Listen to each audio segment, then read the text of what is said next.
All right, y'all, what's going on? It's Combo Breaker 99 back with another video. All right, y'all, let's talk about it. Mayra Bueno Silva taking on Jasmine Jasudavicius, or Jazzy Vicious, as I like to call her. All right, y'all. So, look, I wasn't going to make the same mistake as I did the last few times. I did not pick against Jasmine this time. I picked Jasmine to come in here and showcase a good, well-rounded game against Mayra Bueno Silva.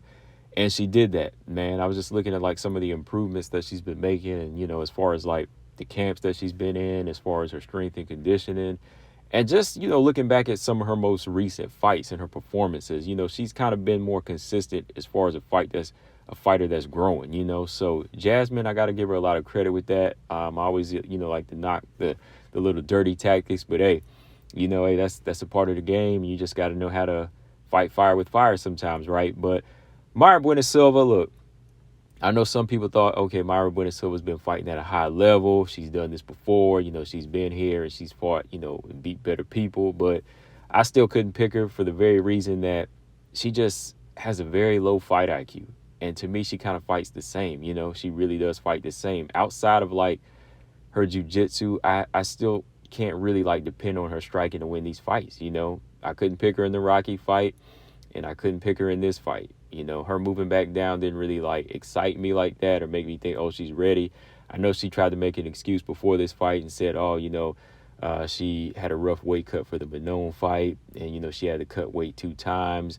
But still, that wasn't enough to me. That was still like just a bad performance, because I didn't really see like her having a struggle in that fight except just not knowing what to do, right? And the same thing happened here. Like, she just didn't really know how to make adjustments against Jasmine. Jasmine was the fighter that was actually fighting well on the back foot. We know Jasmine is a come forward fighter that likes to slug it out, but she actually made a nice adjustment and said, you know what, I think Mayra Bueno Silva has more power, and I know that her strength is there, so I'm gonna be humble and I'm gonna fight on the back foot. And that's what Jazzy did in this fight. She fought on the back foot, fought well. She was landing some nice right hands to the body, some good left hooks, just comfortable on the back foot as far as her striking. Mayra Bueno Silva was putting on that pressure and landing a few shots here and there, but I thought that she was kind of forcing it. She was just following and just connecting whenever she could see that straight line coming. But Jasmine looked like the more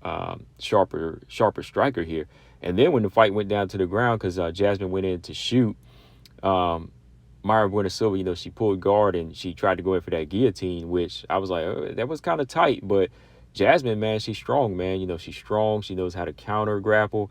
She did a good job of just passing the guard at one point, getting the top control. She had a crucifix attempt in the first round which I thought was going to be the end of the fight. She just proved to be the better, like, scrambler too, better in the transitions and just stronger fighter, man. By the end of the round, after landing some good shots in that crucifix too, and in that top control, she put that big mouse on Mayra Bueno Silva's eye as well, or like big lump over the left eye. It wasn't under the eye, it was over the eye.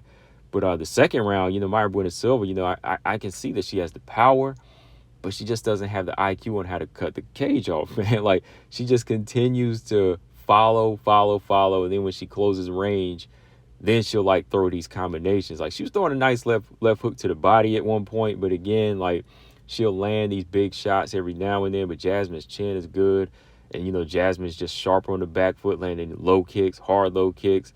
Then she's mixing it up with front kicks to the stomach. Like, when she went to shoot at one point and she couldn't get the takedown and she was too far away, she just threw a front kick out to the body, and just throwing some nice shots. Just throwing nice shots all around.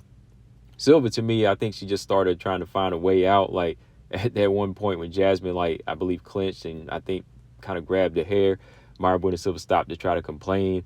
So while she's focused on that, Jasmine takes her down. And when Jasmine takes her down, Silva's on the bottom with her hands up in there complaining about something again. Like, I don't know what she was complaining about here, because Jasmine's like hitting her and bumping her with these shoulders, but I don't see anything going on at that point. I mean, maybe she'll tell us at the post-fight. Maybe she did, but I just saw a frustrated Mayra Bueno Silva again in the second round. So I gave Jasmine the second round as well. Third round, Jasmine again, sharper, just, using some nice feints, throwing a nice jab, left hook, just a lot of good back foot work. And then she landed like a good knee to Mayra Bueno Silva's face too.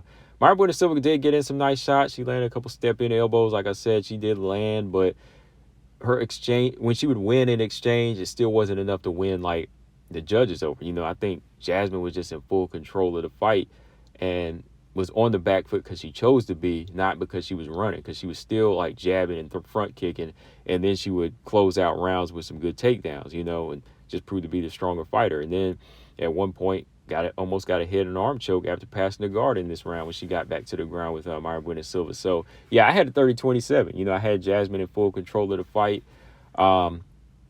Neither fighter really hurt each other in this one because I know they both have good chins, but at the same time, I think that was just Jasmine really playing the part of being a patient striker and not really sitting down on her shots like that. Like, she doesn't really have like great power or concussive power, but I could still see her shots affecting Mayra Bueno Silva and, doing the damage over the left eye as well. So, yeah, 30-27. That's another victory in a row for Jasmine from here. I like what I'm seeing from her. Big, durable, better striking. I just see more advancement over her than other fighters, like Casey O'Neill Lipsky at this point. So if I'm looking at my quadruple threat now, I got to shift out Ariane Lipsky and put in Jasmine. I got to put in Jasmine in there, because I think Jasmine might be even more of a threat than Kareem Silva at some point, so I got to put Jasmine in there. So I think Jasmine deserves a former title challenger. I think she deserves like a higher level fighter, whether it be Arujo or Rose Namajunas at this point. Rose fight for her, I think that's something she earned. If Chikagan's not back in the mix soon, I think that's a good fight for her. Rose, or if she continues to call out Erin Blanchfield, I mean, hey, however she can get it. I'm not mad at it because the skills that she showed in this fight definitely shows that, there's some improvements. All right. As for Mayra Bueno Silva, man, she's just not fighting smart, man. Like, I'm not getting the levels there. I'm not getting the level of striking. Like, where's the growth? Where's the growth here? She's still following her opponents. She's still throwing heavy shots one at a time, not really, using head movement or feints. It's just a straightforward, come forward style. And even like on the ground when she's on her back, like, I'm not seeing an evolution in her grappling. Like, I'm really not seeing growth there. Like, she's a good submission artist, but she's not really in control like a Tyler Santos on the ground or like an Erin Blanchfield. You don't see the mauling. You don't see the full control there. She's looking for that submission, and it's not coming. Jasmine broke out of all her submission attempts, So I don't know. I just don't know. I don't know if she's going to get ranked again here. I don't even know if she'll pick up another victory. So we'll see, guys. But Jasmine's looking like the one right now. She's looking like a bigger threat, and there's growth there. But what do y'all think, guys? What's next for Jasmine? Combo Breaker 99. I'm out. Subscribe. Peace.